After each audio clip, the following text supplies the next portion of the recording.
and I am back with another layout. Now, a few videos ago I had mentioned how there was a few layouts that I wanted to redo, and this was one of them. There was some embellishments on the left hand side here that came off, and it kind of ruined the layout a little bit. Now, I had thought about reusing that duck that's on the layout. I think it's really cute, but it was stuck down pretty good and it was thin paper, so I couldn't really get it off. And I decided that if I'm going to redo it, I'll go in a total different direction. So I'm using this Amy Tangerine Stitched Collection paper pad, and it's not really babyish, and it's definitely not bath time themed, but I think it's cute paper, and I thought it doesn't really have to be themed, and so I just went with it. Now I'm going to be doing a grid layout. I sized my photos down quite a bit. I did lighten them up, and then I picked out a few patterns from that paper pad, and now I'm just trying to organize them on this sheet so that there's a nice balance. Now these squares are not even. I had started out cutting them even, and then at one point I must have got my measurement wrong because some of them are a little bit smaller than others, and it's just not going to be perfect. And instead of even worrying about it, I just went with it.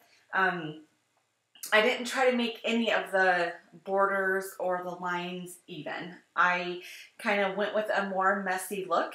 And so I thought that if I was more intentional about having it not be perfect, then it would almost become like a design choice.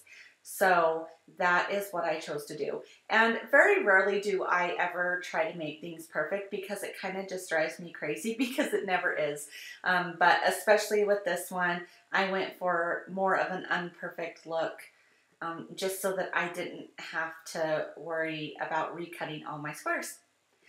So I'm just going through the process of using my little tape runner to get down all of these squares. Grid layouts are one of my favorites to do because I feel that you can play a little bit more. You just get your base down, your grid down, and then after that it's super fun to just play with little embellishments, and that's exactly what I'm going to do. I know with any scrapbooking there's no rules, but I think especially with a grid design I think that I always feel like I have more freedom to play a little bit. So the first thing I get down are these Heidi Swapp phrase stickers, and I'm pretty sure that that says, "Do small things with great love." And then I have this square with an L on it. That's just my daughter's initial. And I'm taking off that sticker because I'm going to stitch around that box. And then I have this tag that I thought I wanted to use. When I put it on here though, I thought that it was just a little bit too big. So I pulled out some of the other tags that I had sitting there, and I found one that was a little bit smaller that I thought would work a little bit better. But then I also pulled out an even smaller tag, and then I thought it would be fun to maybe layer these up. And I really liked the look of that, but I didn't like the bright white of the smaller tag. And I knew I had this cream one, so I pulled it out, and I think that I like that a little bit better. So I choose to layer these up. I take the square off before I tape it down, just because I want to keep that border. I don't want anything hanging off the square, and so it would obviously be much easier to cut that clean line if I took the square off. And I think that that looks really cute. And then I'm going to take this string that came in that tag and just retie my bow.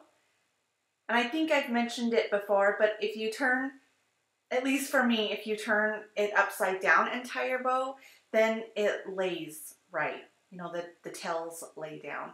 And so I always do that to keep my bow pretty.